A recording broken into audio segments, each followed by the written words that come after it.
دور جہالت کی بات ہے کہ ایک بڑے شخص نے جب نبی کریم صلی اللہ علیہ وآلہ وسلم کو حضرت فاطمہ زہرا سلام اللہ علیہا کے ساتھ محبت کرتے ہوئے دیکھا تو حیرت زدہ ہوگی۔ پھر اس کی آنکھوں سے آنسو نکل آئے۔ سوچنے لگا کہ کس طرح بے دردی سے میں نے اپنے پیارے جگر کو صرف دور جہالت کے رسم و رواج کی بنا پر زندہ درگور کر دیا تھا۔ یہ معاملے دیکھ کر نبی اکرم صلی اللہ علیہ وآلہ وسلم نے فرمایا آخر کیا داستان ہے؟ انہوں نے بیان کرنا شروع کیا کہ میری بیوی حاملہ تھی۔ ان دنوں میں ایک سفر پہ گیا ہوا تھا۔ جب کافی عرصے بعد پلٹا تو اپنے گھر میں ایک بچی کو کھیلتے ہوئے دیکھا اور بیوی سے پوچھا کہ یہ بچی کون ہے؟ تو بیوی نے کہا یہ ہماری بیٹی ہے۔ پھر اس نے کسی نامعلوم خوف کے تحت التجا آمیز لہجے میں کہا ذرا دیکھو تو صحیح کس قدر پیاری بچی ہے، اس کے وجود سے گھر میں کتنی رونق ہے، یہ اگر زندہ رہے گی تو تمہاری یادگار بن کر تمہارے خاندان اور قبیلے کا نام زندہ رکھے گی۔ میں نے گردن جھکا لی اور بیوی کو کوئی جواب نہیں دیا، لیکن لڑکی کو بغور دیکھتا رہا۔ لڑکی کچھ دیر تو اجنبی نگاہوں سے مجھے دیکھتی رہی، پھر نہ جانے کیا سوچ کر بھاگتی ہوئی آئی اور میرے سینے سے لپٹ گئی۔ میں نے بھی جذبات کی روح میں اس کو آغوش میں بھر لیا اور پیار کرنے لگا۔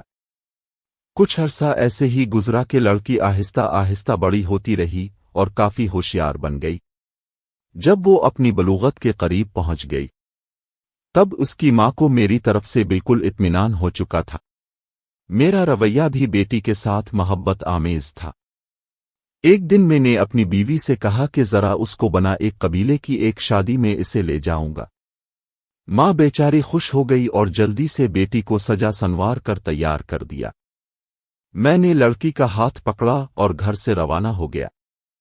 ایک غیر آباد بیابان پر پہنچ کر پہلے سے تیار شدہ ایک گھڑے کے قریب میں کھڑا ہو گیا۔ لڑکی بڑی خوشی کے ساتھ اچھلتی کودتی چلی آ رہی تھی۔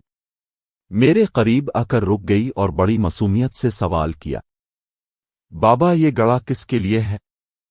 میں نے سپاٹ لہجے میں اس سے کہا کہ اپنے خاندانی رسم و رواج کے مطابق میں تم کو اس میں دفن کر دینا چاہتا ہوں، تاکہ تمہاری پیدائش سے ہمارے خاندان اور قبیلے کو جو ذلت و رسوائی ہوئی ہے اس سے نجات مل جائے۔ لڑکی کو صورتحال کا اندازہ ہوا تو اس کے چہرے کا رنگ اڑ گیا اور قبل اس کے کہ اس کی طرف سے کسی رد عمل کا اظہار ہو میں نے اس کو گڑھے میں دھکیل دیا۔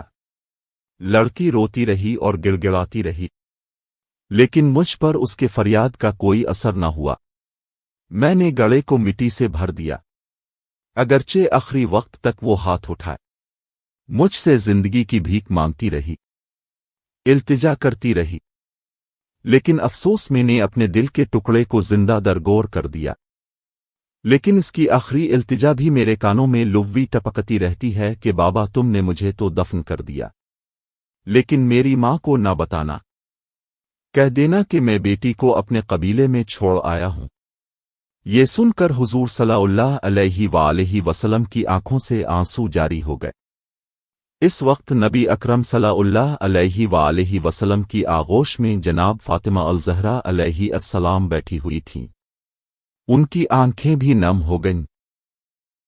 حضور اکرم صلی اللہ علیہ وآلہ وسلم نے اپنی بیٹی کو سینے سے لگا لیا اور اب صلی اللہ علیہ وآلہ وسلم کے ہونٹوں پر یہ جملے جاری ہو گئے کہ بیٹی تو رحمت ہے، اور پھر آسمان کی طرف دیکھتے ہوئے فرمایا میں فاطمہ کو دیکھ کر اپنے مشامجہ کو بہشت کی خوشبو سے معطر کرتا ہوں۔ اللہ میں تجھ سے موت کے وقت آرام اور راحت اور قیامت کے حساب و کتاب کے وقت عفو و مغفرت کا طالب ہوں۔ بیٹیاں اللہ پاک کی رحمت ہوتی ہے، ان کی قدر کیجیے، اور یہ آپ لوگوں کے گھروں میں کچھ دن کے مہمان ہوتی ہیں۔ انہوں نے آپ کا گھر چھوڑ کے چلے جانا ہوتا ہے، لہذا ان سے محبت کیجیے، ان سے پیار کیجیے، کیونکہ نبی کریم صلی اللہ علیہ وآلہ وسلم اپنی بیٹی فاطمہ الزہرا سلام اللہ علیہا سے بہت محبت کیا کرتے تھے۔